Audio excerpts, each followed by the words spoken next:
Saludos y sean bienvenidos al canal una vez más. Hoy vamos a hablar de un tema interesante y quiero aclarar que no solo quiero referirme al tema por el video que recientemente salió de Rusarín diciendo algo y que el hermano no le entendía y que se ha hablado mucho del tema, ¿verdad? De que es muy oscuro, etcétera. Voy a tocar ese tema un poquito, pero vamos a analizar algunas estratagemas que usa Diego Rusarín en las discusiones para que parezca que él gana. Entonces esto más que todo, y creo que voy a dejar por acá a Protágoras en dibujito, cada vez que vayamos a analizar a alguien que usa mucho el sofismo, ¿verdad? Que es lo que creo que hace Rusarín también. Pero entonces vamos a analizar, bueno, vamos a ver primeramente el video, porque bueno, este es el boom del momento. Vamos a analizar este video rápidamente. Este es de otro canal que se llama Chismecito Rico. Vamos a ver el pedacito del video nada más de lo que él dijo. Vamos a ver. Yo lo que estoy diciendo es que la constitución o la creación de un significado es estética contingente, y la relación material entre las variables que producen un efecto sí tiene algo de natural necesario. No, yo tampoco lo... No sé qué estás tratando de decir, güey. O sea, estamos... Bueno, ese es el famoso extracto del video donde Rusarín dice eso, ¿verdad? Que parece un enredo, parece algo que se complejiza más de la cuenta. Y vamos a ver, vamos a tratar de descifrarlo rapidísimo porque creo que no es ni muy importante, porque vamos a ver como lo que él dijo en realidad es algo muy obvio, pero dicho con palabras muy complejas y que no vienen al caso, la verdad. Y primeramente decir que lo que está diciendo es que la creación de significado, cuando usted le da un significado a algo, él le llama estética contingente. Contingente es algo que puede ser y que puede no ser. O sea, que usted crea un significado que usted lo puede ver de una forma y otro lo puede ver de otra. Entonces, eso se le llama contingente porque no es necesario, no es absoluto, ¿verdad?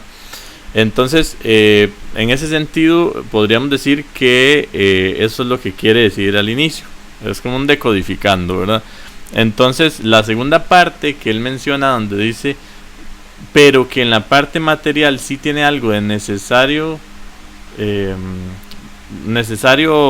verdadero o necesario. A ver, vamos a escucharlo de nuevo para ver esa parte, para no quedarnos con la frase incompleta. Material entre las variables que producen un efecto sí tiene algo de natural necesario. Natural necesario. Ok, esa era la frase. Entonces para él dice que de las partes materiales que conforman el objeto al que usted le está dando un significado, sí tienen algo de natural necesario. Ahora sí, terminando de decodificar el enredo de Rusarín, sería de esta manera.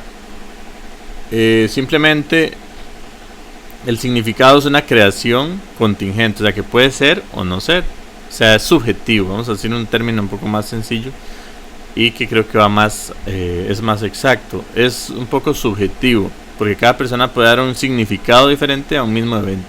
Ahora él lo que dice es que al evento al que se le está dando ese significado tiene partes que son naturales necesarias, o sea que son así y no son de otra forma. Eso es una redundancia de cierta manera, porque es obvio que un objeto tiene de cierta forma una vía de ser o una característica que le es propia, y eso la distingue de otra cosa. Entonces simplemente Rusarín aquí lo que está diciendo es algo obvio que todos, absolutamente todos, yo creo, los que están viendo el video, los que lo van a ver, o todas las personas de su pueblo, de su comunidad, de su país, entienden que las cosas son cosas por algo, por algún motivo necesario que tienen ahí en su naturaleza. Entonces, para dejar este tema de este clip específicamente, eso es todo. Rusarín hizo un enredo porque le gusta encubrir su discurso con palabras de domingo para que suene bien elegante, según él, ¿verdad? Sin embargo, a veces esto simplemente lo que hace es dificultar el diálogo, ¿verdad? Y dificultar que otras personas entiendan lo que se está diciendo innecesariamente, ¿verdad? Ser oscuro está demostrado que no necesariamente es hacer que usted sea buen filósofo, que por cierto, no me parece que Rusarín sea buen filósofo, ni siquiera lo considero filósofo, de hecho, pero bueno, vamos a analizar un videito por aquí rápido, que tiene también algunos estratagemas que usa Rusarín. Vamos a observar algunas y las vamos a describir. Al final vamos a hacer un resumen de cuáles son las estrategias que él utiliza para parecer que gana sus debates. No digo que los pierda siempre, ni mucho menos, pero hace parecer que gana. Para la base de la pirámide, la mejor opción y posiblemente la única que tengan para salir de esas condiciones sea la educación. ¿Tú no estás de acuerdo en eso? Sinceramente no. Estadísticamente se prueba que la educación le dé mejores condiciones de vida a las personas. Que la educación es un sistema inflacionario y que está en muchos sentidos anticuado. Ok, vamos a iniciar por acá. Dice Diego Rusarín, bueno, el otro interlocutor le dice que la educación, verdad, que es importante para salir adelante, etcétera. Entonces Rusarín le responde que la educación es un sistema inflacionario. Y bueno, una definición un poco rara, ¿verdad? Ahí de lo que es educación. Aquí el asunto y lo que está haciendo Rusarín es utilizar una cuestión que se llama anfibología. Entonces, ¿la anfibología qué es? El compañero, el que está discutiendo con Rusarín, está utilizando la palabra educación con el significado clásico, digamos, de enseñanza, ¿verdad? Del proceso de enseñanza-aprendizaje.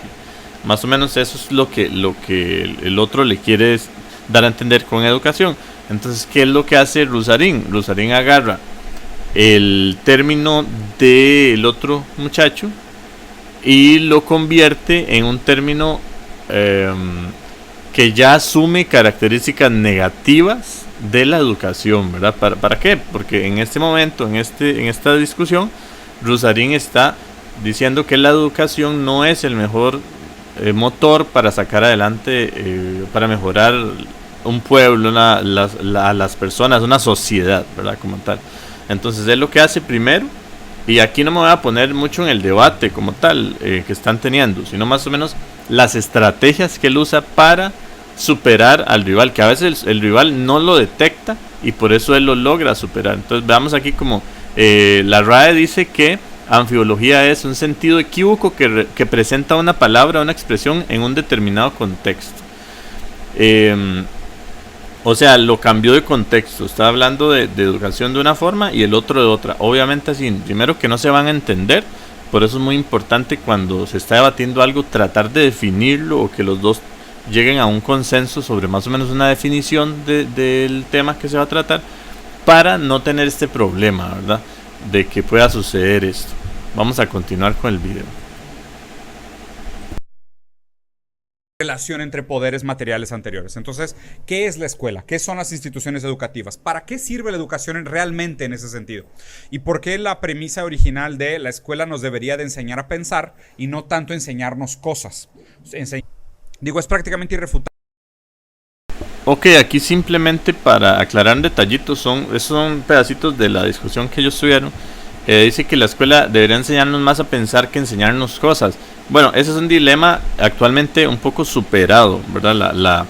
La escuela está claro que debe enseñar cosas y enseñarnos a pensar bien sobre esas cosas, porque si el estudiante no tiene una base otorgada por el proceso educativo con el cual razonar, pues no va a poder razonar críticamente sobre algo que no ha obtenido. Entonces, por ejemplo, acá nada más como detallito, eso actualmente ese dilema de pensar críticamente, etcétera, se entiende claramente que para pensar críticamente también necesitamos datos. Entonces no necesariamente hay un dilema entre enseñar a pensar críticamente, enseñar cosas. Necesitamos también aprender cosas, pero vamos a ver lo siguiente. Que la educación hoy es una máquina de creación de empleados. O sea, ahorita. Sí, la educación hoy es eso, ¿no? ¿Pero por qué? Porque hay un sistema por detrás que necesita empleados. Claro. Entonces, como el sistema necesita empleados, la educación es la solidificación de todas estas lógicas sistemáticas en la producción de capital humano. O sea, tú sales de la escuela Así es. y la métrica de éxito de una buena universidad es la empleabilidad de sus alumnos, ¿no? Entonces, a ver, o sea, Cuba... Ok, aquí darse cuenta de nuevo, ahora está usando educación en otra forma, nuevamente la anfibología, ¿verdad? Ya él no está hablando de la educación como ese sistema inflacionario que él mencionó, no tendría que explicarlo él un poco mejor para entender a qué se refiere, pero aquí ya no está hablando de ese sistema inflacionario, sino que está hablando de la educación ya como proceso de enseñanza-aprendizaje, ¿verdad? Y más que todo como proceso institucionalizado de enseñanza-aprendizaje. Por eso él dice que se mide como éxito la empleabilidad de la persona. Entonces, ven como aquí ya le dio vuelta a conveniencia a la definición de educación. Antes utilizó otra definición de educación para que pareciera que el otro no tenía razón, pero ahora vuelve al sentido tradicional, ¿verdad?, de educación. Entonces es curioso para que ustedes vean ahí cómo él cambia la forma en que maneja un concepto, ¿verdad?, para verse superior al rival en el debate. Tiene un nivel de alfabetismo más alto que Estados Unidos y no necesariamente se ve traducido en riqueza. ¿Que la educación te saca la pobreza? Es la mejor herramienta que tenemos La hasta mejor ahora. herramienta. Es la mejor herramienta que tenemos hasta ahora. Aquí disculpen que lo detenga de nuevo, pero para hacer una acotación ahí. Vea qué curioso, porque hace un momentito vimos que Rusarín dice que la educación ve la empleabilidad de la persona como un medidor de éxito, ¿verdad? Pero luego él mismo va a decir que no es la mejor herramienta para sacar la pobreza, pero inicialmente dice que es una herramienta que mide su progreso o su éxito más bien en tanto la persona se logre emplear. Entonces como que acepta relativamente de momento la premisa del otro para después negarla, ¿verdad?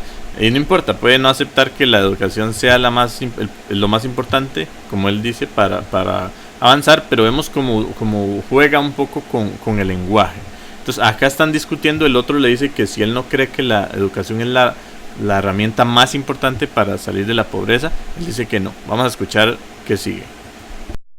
Materialmente, con resultados, sean, si quieres, pobres, pero es la mejor herramienta que tenemos para el desarrollo y el progreso de la humanidad, el sistema educativo. Y por eso, más bien, mi tesis es que debemos de poner más atención en transformar los sistemas educativos para entonces hacer de esta herramienta una herramienta muchísimo más pertinente de la que hoy es, en donde se integran también estos elementos que tú dices, que enseñan a la gente a pensar. Ok, la gente puede llegar a pensar, pero finalmente la gente también en este sistema económico va a necesitar trabajar. Entonces, yo soy de la idea que la gente necesita aprender a trabajar, necesita aprender a pensar y que el sistema puede convertirse en lo que el entorno requiera, pero que tenemos que tener una participación más crítica en cómo se constituyen los sistemas educativos en cada país, que en este caso pues es a través de la democracia. O sea, híjole, Interesante, porque creo que acá el interlocutor de Rusarín lo hace muy bien. Él trata de llegar a un punto medio, está tratando de entenderse con el otro y de comprender la importancia de la educación en el proceso. Ahora, creo que el argumento está interesante cuando dice este muchacho, y disculpen que no me sé el nombre de él, él dice que es cierto que pueden haber cosas muy importantes para que alguien salga de la pobreza y no necesariamente solo la educación, pero sin embargo sabemos que si no hay otras herramientas en el momento, pues, y tenemos la educación, pues tenemos que agarrarnos de esa herramienta para avanzar, ¿verdad? No nos vamos a quedar esperando la revolución para que se haga un cambio estructural en un sistema y no vamos a estudiar y nos vamos a quedar de brazos cruzados porque decimos, no, esta no es la mejor herramienta y tendremos que esperar a la revolución, ¿verdad? Entonces, creo que ahí Rusarín se va un poco al extremo. Ahorita vamos a ver el ejemplo que pone de China para que ustedes vean cómo sí se va por ese lado. Vamos a ver qué nos dice ahora. Muchas premisas muy complicadas y codependientes unas de otras. O sea, vamos a... Y justamente esto era lo que quería también mencionar y que sabía que se venía. Muchas premisas y muchas codependientes unas de otras. O sea, veamos como siempre Rusarín intenta llevar a la persona con la que está discutiendo a pensar que no entiende muy bien el tema y que está asumiendo un montón de cosas de antemano que no se está dando cuenta que las asume y por eso cree lo que cree. Que a él le gusta mucho esa frase de ¿por qué crees lo que crees? Y a mí me parece muy curioso porque yo creo que el primero que no sabe muy bien por qué cree lo que cree es Diego Rusarín. Porque, o bueno, tal vez sí, él tal vez sí sepa el motivo por el que cree las cosas. Pero siento que utiliza este argumento de los apriorismos, que es que usted asume muchas cosas y así. Casi siempre le dice eso a los interlocutores. Pero lo dice como para desprestigiar. Entonces es un ataque con más ad hominem a la persona porque está asumiendo que la persona no entiende por qué llegó a esa conclusión, cuando no necesariamente es así. Tal vez este muchacho ha investigado y leído y razonablemente llegó a una conclusión, pero él intenta desmeritar eso, hacerlo ver como incapaz de reflexionar sobre su propio argumento y entender qué apriorismos hay ahí. Entonces vamos a continuar. Híjole, muchas premisas muy complicadas y codependientes unas de otras. O sea, vámonos a hechos duros. Ok. La herramienta que más ha sacado gente de la pobreza en el mundo es el Partido Comunista Chino. Sacó 250, 270, depende exactamente cuándo lo midas, 270 millones de personas de la línea de pobreza. Entonces, ¿Cómo lo hizo? Pues a través de muchas cosas. Creación de infraestructura, empleos, transformar de un modelo agrícola a un modelo industrial. O sea, hay muchas cosas. Pero ¿cómo logra eso? Pero no solo es educación. Pero la educación es lo que genera las capacidades humanas para la transformación. Entonces una persona de la nada... No, le estás atribuyendo un valor mesiánico a la educación. No vamos a caer en el absoluto. Aquí es muy interesante, vemos también lo que mencionaba hace un momento. Por ejemplo, para Rusarín tiene que llegar un sistema como el Partido Comunista Chino a cambiarlo todo para que el sistema se modifique estructuralmente, entonces se puedan ver cambios. No dudo que con la llegada de un gobierno o un sistema que cambie el funcionamiento de los procesos en un estado pueda hacer que la gente salga de la pobreza de una forma más adecuada y pertinente. En este caso China, él lo pone como un ejemplo. Sin embargo, como decía yo más antes, no necesariamente todas las personas que están viviendo en una etapa difícil en su país tienen la oportunidad o van a tener la opción de que llegue un partido comunista chino, en este caso, que es lo que él propone, a salvarlos y que modifique el sistema. Entonces, mientras no esté eso ahí, se tienen que tomar decisiones, se tiene que trabajar, como decía el otro compañero, tienen que estudiar y prepararse, porque es un hecho que le da más herramientas, que ahorita van a discutir eso de la empleabilidad y de las puertas, ¿verdad?, que abre la educación y qué dice Rusarín al respecto. Pero ven acá de nuevo como él juega un poco con ese tema de las causas. ¿Cuál es la causa de esto? La causa de aquello. Y propone una y descarta otra, ¿verdad?, automáticamente. Vamos a continuar. De que es pura educación, pero te aseguro que el sistema que logró construir a los liderazgos y es la educación. O sea, mira, ahí te va, déjame plantearte un poco. Eso es muy importante señalarlo, porque creo que es cierto. Por ejemplo, inclusive el Partido Comunista Chino tuvo que en algún momento haber partido de alguna idea que se transmitió de un ser humano a otro, y eso ya en sí mismo es un proceso educativo o transmisible de conocimiento, ¿verdad? Entonces podríamos estar hablando ahí, como dice él, que todo sistema, todo partido surge de un proceso educativo, hablando en educación en un sentido general, no necesariamente solo a nivel de un aula, ¿verdad? Porque Rusarín juega con el término educación cuando le conviene usar uno y cuando le conviene usar otro, ¿verdad? Pero aquí él se está refiriendo a un sistema educativo general, el sistema educativo del Estado y también los procesos donde las personas adquieren conocimiento y sentido crítico de la vida.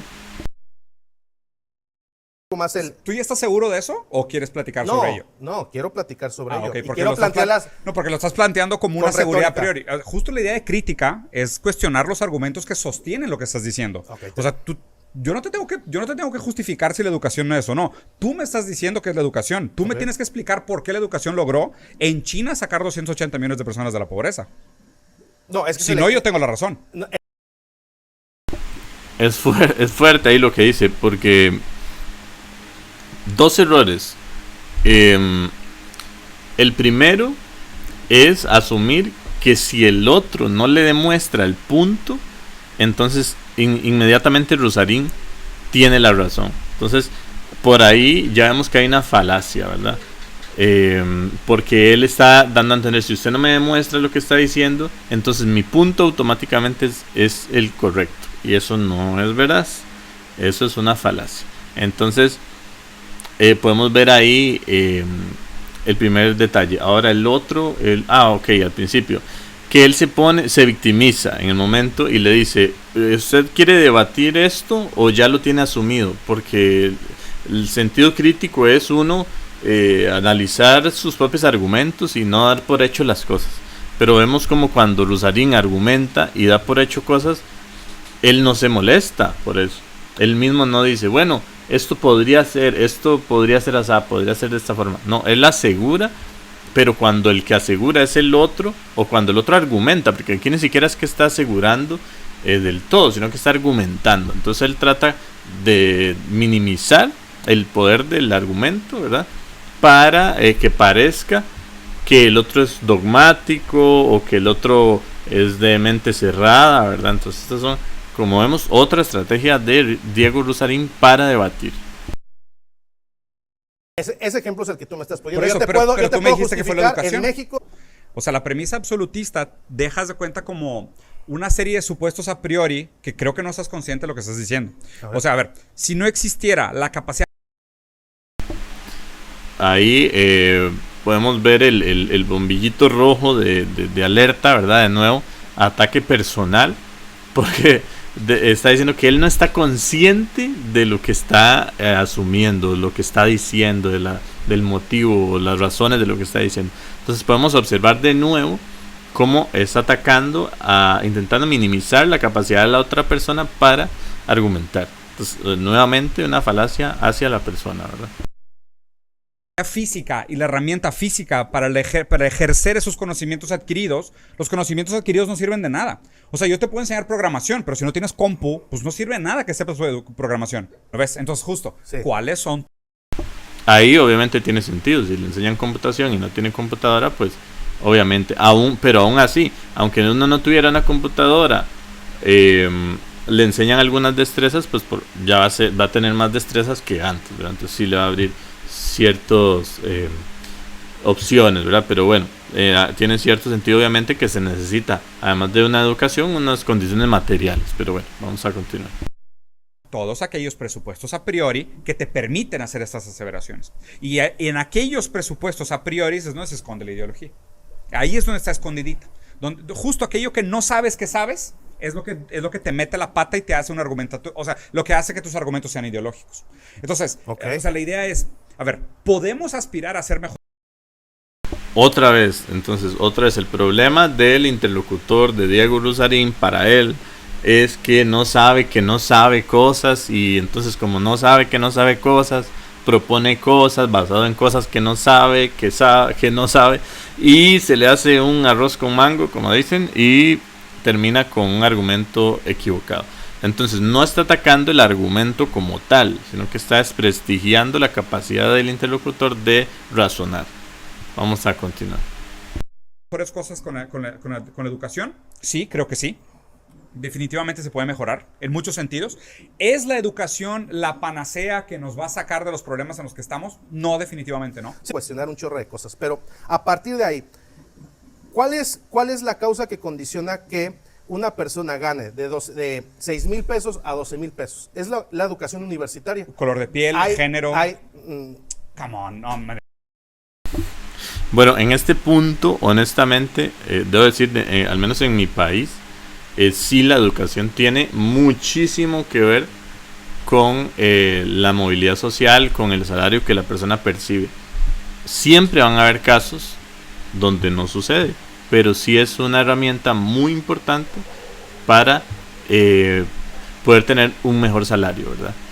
Vamos a continuar porque aquí también se toca un tema interesante. Neta, O güey. sea, ¿en México? En el mundo. En el mundo. O sea, a ver. tú estás diciendo que una persona que no es blanca, hombre, heterosexual, ya lleva las de perder. pero finalmente no es precisamente un grado académico, algo que genera igualdad de condiciones para encontrar una oportunidad laboral. Seamos sinceros con esto, ¿ok? Vamos a suponer, tú naciste en una familia miserable, ¿ok? Y esto, para esto hay estudios. O sea, esto te lo estoy contando de manera anécdota, pero hay estudios internacionales hechos sobre este caso. Tú naciste en... Ok, vamos a ver ese caso, pero sería curioso analizar los datos de que eso es así, digamos, de que no hay movilidad social casi con la educación.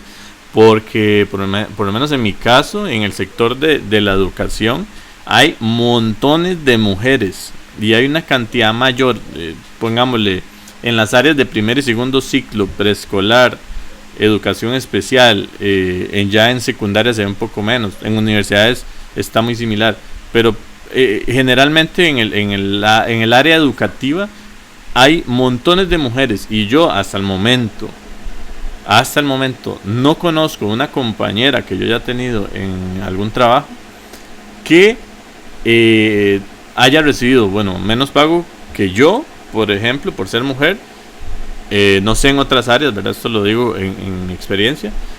Y que tampoco por el hecho de ser mujer no haya podido encontrar el trabajo. Más bien yo, más mujeres que hombres en ese ámbito. Y, o sea, eso demostraría que la educación sí les ha permitido a esas mujeres avanzar. O sea, aunque lo que diga Rosarín, vamos a suponer que hay una barrera contra las minorías. O vamos a aceptarla, digamos, momentáneamente, que sea así en todos los casos. Ok, si es así en todos los casos, si hay una barrera tanto para una minoría como para otra, eso no negaría tampoco el impacto importante de la educación en la capacidad de movilidad social, ¿verdad? Y de poder alcanzar un mejor empleo, un mejor salario, mejores condiciones de trabajo, ¿verdad? Entonces ahí hay como una falsa dicotomía. Y vean el ejemplo que va a poner porque es un ejemplo anecdótico. Él dice que hay estudios, pero yo en mi experiencia, lo que he vivido y al menos de las estadísticas en mi país, sí hay una cantidad altísima de personas que gracias a los estudios obviamente acceden a mejores trabajos. Pero vamos a continuar. Una familia miserable, sí. ¿Okay? Y caíste en una beca donde te dieron una excelente educación y te mega mataste trabajando un trabajo durante el día, yendo a la escuela en las noches y haciendo tarea en las madrugadas, mal durmiéndote y sacaste un título universitario. Ajá. Y hay otro vato, ¿okay? Que no hizo nada toda la vida. Y igual le dieron beca porque su tío era decano de la universidad y el vato pasó porque sobornó a todos los maestros. Igual tiene exactamente el mismo título, pero su tío lo recomendó para el puesto. Las probabilidades reales es que ese güey recomendado, huevón, acomodado, privilegiado estructuralmente, tenga todas las de ganar versus el vato que se esforzó y sacó el título. Sí, pero eso son otras causas. Eso es el mundo real. Condicionan. No. Ojo, porque aquí es interesante lo que plantea, porque él es otra falacia, ¿verdad? Obviamente. Porque él está diciendo que como hay veces que el poder o la influencia de una persona ayuda a que alguien consiga un trabajo, entonces por eso la educación no ayuda a conseguir mejores trabajos. Eso es totalmente falso. Y porque aunque existan ese tipo de casos, eso no elimina la capacidad o el alcance que tiene la educación para que la persona pueda optar por mejores condiciones de trabajo o mejores empleos. Se dan injusticias, sí, suceden muchas cosas que no deberían de suceder y que hay gente en puestos que no deberían de estar ahí, por supuesto que sí, y hay personas con mucha mejor preparación y una mejor actitud que podrían estar ahí y que por falta de estatus no están ahí, sí. Pero eso no implica necesariamente que estudiar no ayude a que se pueda conseguir un mejor empleo. Entonces es cierto que si no hay condiciones, obviamente, si no hay trabajo para nadie, de nada serviría estudiar a nivel laboral, ¿verdad? Porque intelectualmente siempre es importante y también para que la sociedad tenga más educación. Pero se entiende la idea. ¿Cómo juega Rusarín con las palabras, con los conceptos? Cómo ataca personalmente al otro. Dice, este es el mundo real. O sea, él llega y ya es el único que se está basando en la realidad, supuestamente. Entonces es muy interesante ver las estrategias, ¿verdad? Y no digo que él pierda todos los debates o que no tenga razón en cosas, sino que usualmente utiliza estas estrategias, ¿verdad? Y eso es importante que aprendamos a detectarlas.